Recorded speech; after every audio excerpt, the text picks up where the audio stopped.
Imagina que cogemos al dueño de un bar cualquiera.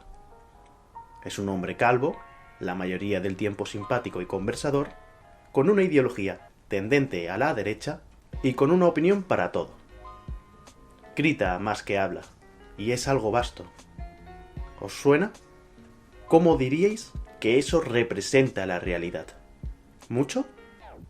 Quizás no tanto.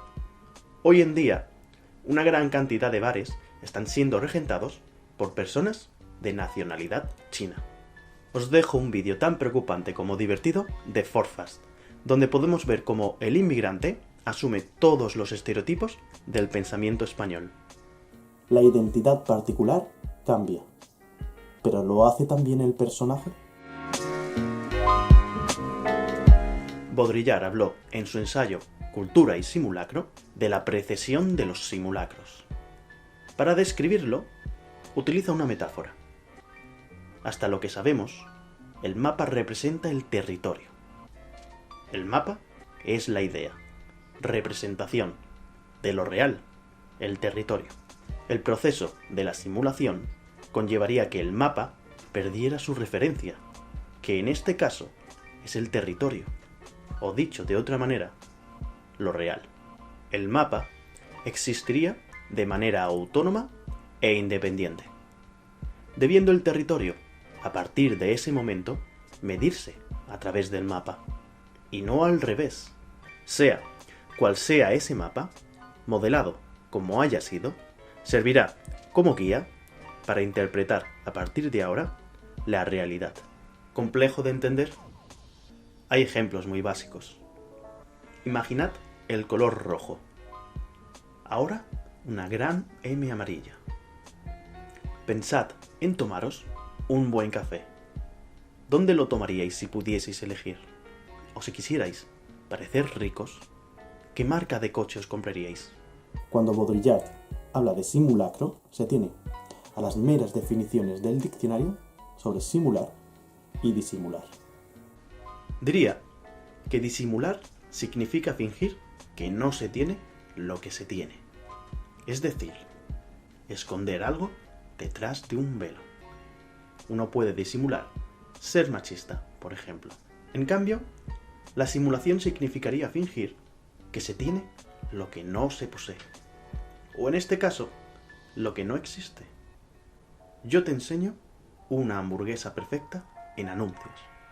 Irreal, muerta, que trata de fingir que es la perfecta representación de lo que comerás cada vez que vengas a mi restaurante, y convirtiéndola en epítome de lo que debe ser una hamburguesa. Impurezas y defectos limados.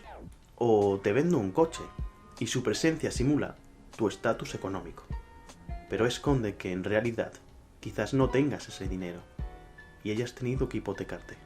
Zizek, por su parte, hablaría de fantasías para dar a ver ese núcleo simbólico detrás de cada situación y que sirve para interpretar la realidad, pero que en realidad enmascara algo mucho más profundo, la realidad ininterpretada, cruel y dura, así como carente de heroicidad, deseo o narrativa coherente que le dé sentido.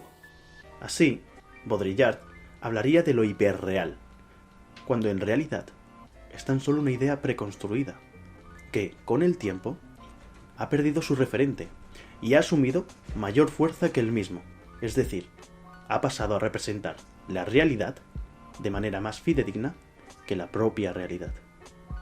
Y es esta última la que deberá ajustarse a esa representación para ser considerada como real.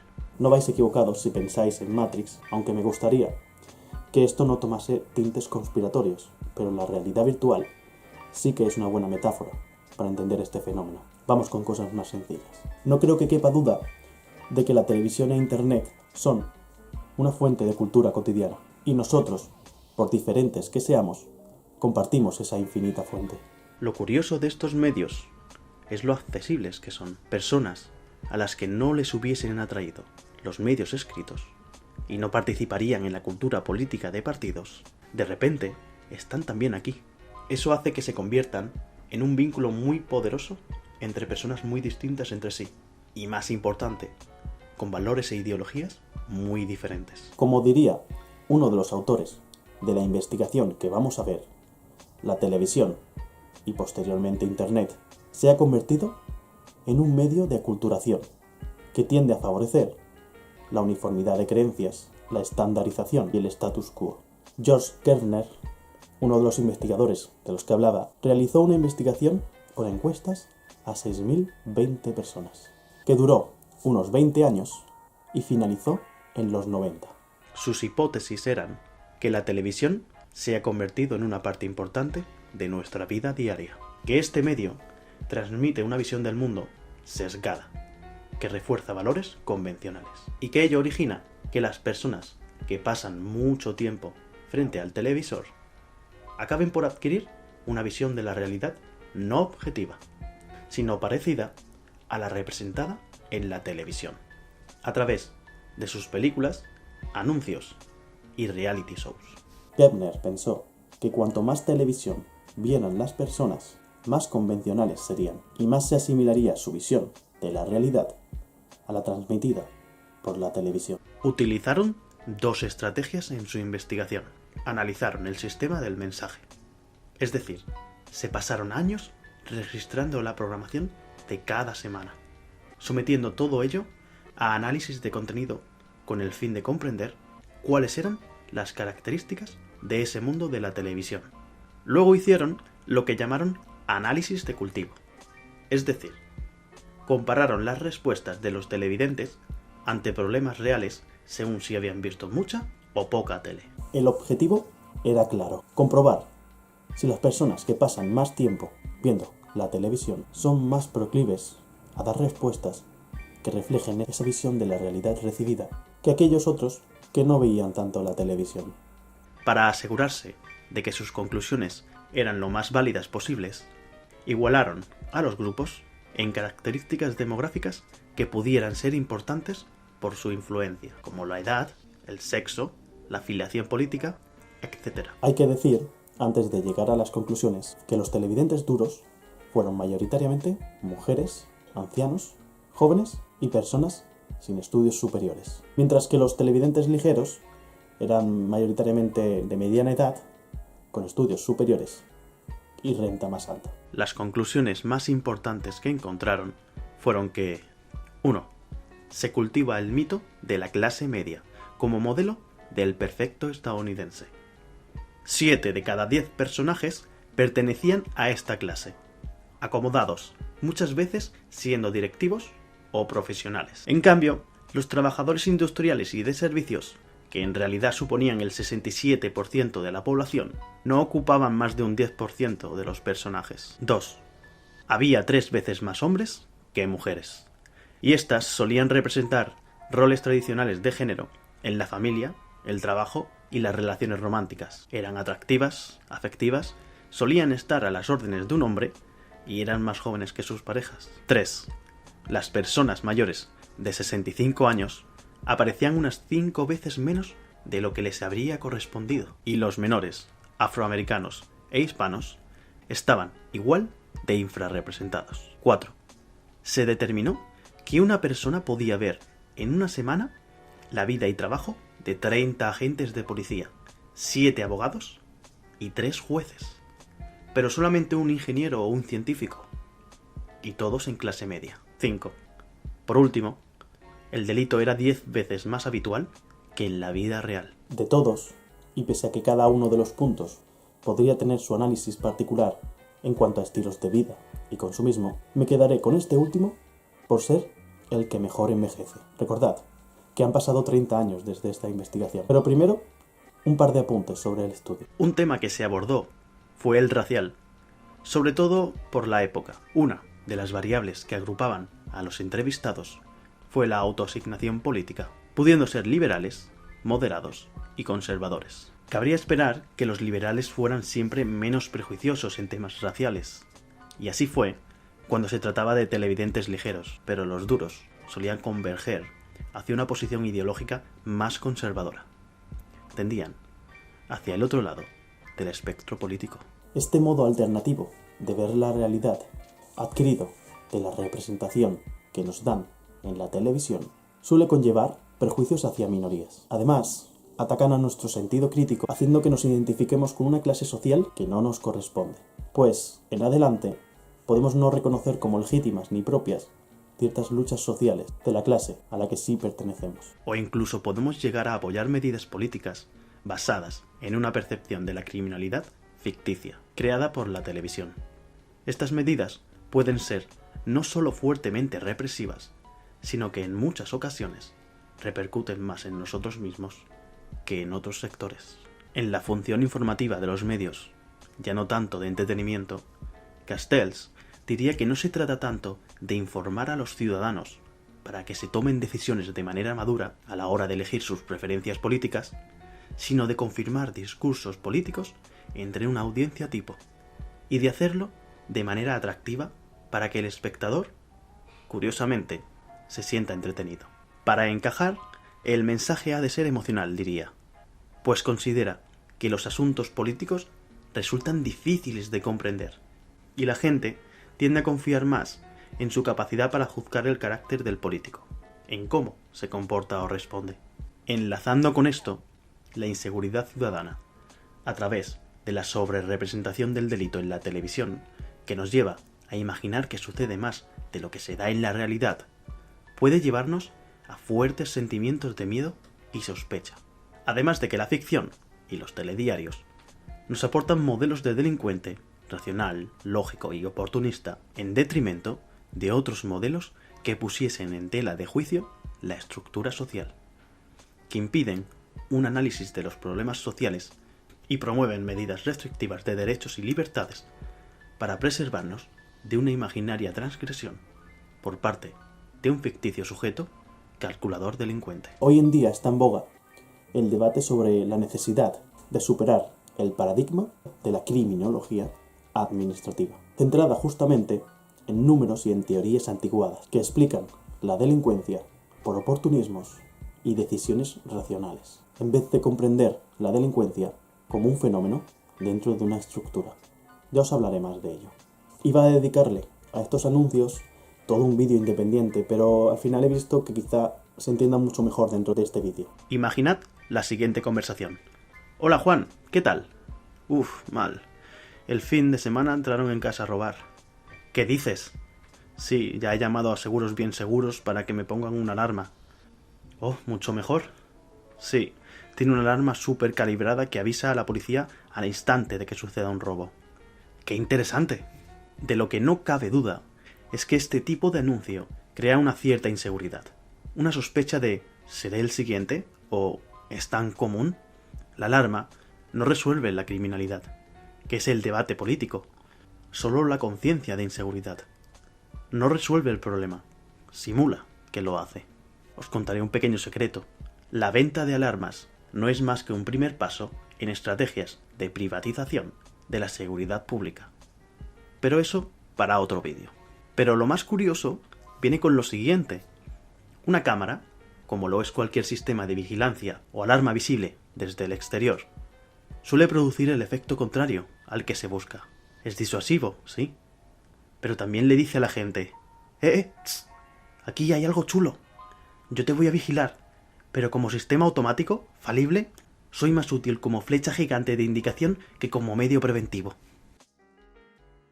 Este clima de inseguridad y peligro, que casi nunca está avalado por datos, solo promueve necesidades en los oyentes que ellos, salvadores, cubrirán con sus productos. Ahora el dato irónico. Este tipo de anuncios es muy común en cadenas musicales y de entretenimiento que muchísimos niños escuchan por las mañanas cuando van al colegio. Los contenidos audiovisuales de hoy, y eso incluye no solo a la tele, sino a las plataformas de streaming online, redes sociales e incluso videojuegos, fomentan valores convencionales muy orientados a las gratificaciones y al consumo, creando cierta disonancia entre las expectativas de satisfacción material y de vida feliz y la realidad que viven las personas. En definitiva, tenemos la sensación de que todo siempre irá como esperábamos y que saldremos satisfechos.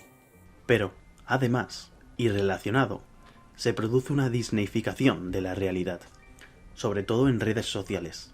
No solo se evita admitir la existencia de sucesos traumáticos y dolorosos, sino que su leve admisión además suele ir acompañada de una cierta filosofía reduccionista y conformista, que en personas que necesitan más terapia que mensajes positivos puede llegar a ser nociva. Este exceso de optimismo puede desembocar en un defecto de análisis crítico, provocando que una explicación reduccionista del problema desplace a las verdaderas causas. No sonríes a los problemas, por eso te va mal. Quizá una persona que sufre maltrato ante estos mensajes puede no indagar si su pareja posee un comportamiento nocivo y considerar que ella tiene el problema, justificando el daño que pueda hacerle en base a errores propios. ¿Y si no estoy sonriendo lo suficiente? En cuanto a esta deconstrucción de uno mismo para mostrarse en las redes como una persona plena, llena de experiencias, poeta, hardworking, mindfulness, mind-blowing, etc., es importante regresar al simulacro y la fantasía de la que hablaban Zizek y Baudrillard. ¿Cuánto de esta imagen sigue siendo real? ¿Cuánto es idea sin referente? Atractiva, pero no definitoria. Pero más importante, ¿cuánto de este estilo de vida de red social es un producto colectivo de transmisión de eterna felicidad, de estereotipos que no permiten los defectos personales, la reflexión interna y la crítica? ¿Cuánto nos define Mr. Wonderful como simulacro? En un vídeo futuro hablaré en profundidad de ello, pero quería reflexionar sobre las posibles vías de acción con respecto a la representación de la realidad en los contenidos audiovisuales. 1. Exigir un contenido diverso y representativo, aunque esto suponga espectacularizar las pequeñas realidades. En este caso, se puede romper una lanza en favor de la inclusión. La no aparición puede suponer la desaparición del objeto social. 2. Dejarlo estar. Es espectáculo y ya estamos demasiado sumidos. 3. Zizek hablaría de atravesar la fantasía, ser consciente de ella, de su falta de sustancia y sustento de algo real, pero no negarla, sino vivirla de manera consciente. De esa manera, el toque o regreso a lo real sería más genuino. Ter, os dejo un vídeo en la caja, llamaría a esto performance. En lo referente a la inseguridad, creo que es más una cuestión de ejercicio racional que de modulación de los contenidos. Para terminar, y de manera muy breve, quiero definir una especie de sesgo que tenemos. Se trata del efecto tercera persona, descrito por Davidson en 1983. Consiste en creer que los demás son más influenciables que nosotros mismos, ya sea ante elementos publicitarios, argumentos concretos o persuasión, considerando que ellos, no tanto yo ni tú, como mis amigos, mis círculos en general, son mucho más proclives a resultar víctimas de la influencia de los medios de comunicación. Bueno, pues hasta aquí el tema de la simulación, las fantasías, de la investigación de Gertner. Quería decir, y es importante, que tengáis en cuenta que estas teorías no siempre son actuales. El simulacro, por ejemplo, fue definido por Baudrillard en los 80, la investigación empezó en el 67 y terminó en los 90. Zizek sí que es verdad que es más actual, pero por ejemplo, el pánico moral también fue definido en los años 70. Y aunque todavía se sigue utilizando, sí que tiene sus críticas, necesita de cierta revisión. Con todo esto lo que quiero decir es que en este canal se va a ir tendiendo a la modernidad, en el sentido de ir a los conceptos más modernos, más actuales, porque muchos de estos conceptos pueden pecar de reduccionismo. El interés de este vídeo y de todos los vídeos por ahora es el análisis crítico, la capacidad de ir un poco más allá, también de despertar en vosotros cierta curiosidad. Pero no quiero que os quedéis en los medios nos influyen sin más, o por eso delinque una persona, o por eso es marginal y demás. La realidad social es muy compleja y necesita de un análisis profundo para dar cuenta de las causas y de las razones por las que la gente no solo delinque, sino se encuentra en sectores marginados de la sociedad, o prefiere vivir en ciertos lugares, etc. Con todo, espero que hayáis disfrutado de este vídeo. Suscribíos, dadle a me gusta, compartid y no dudéis en sugerirme temas si queréis.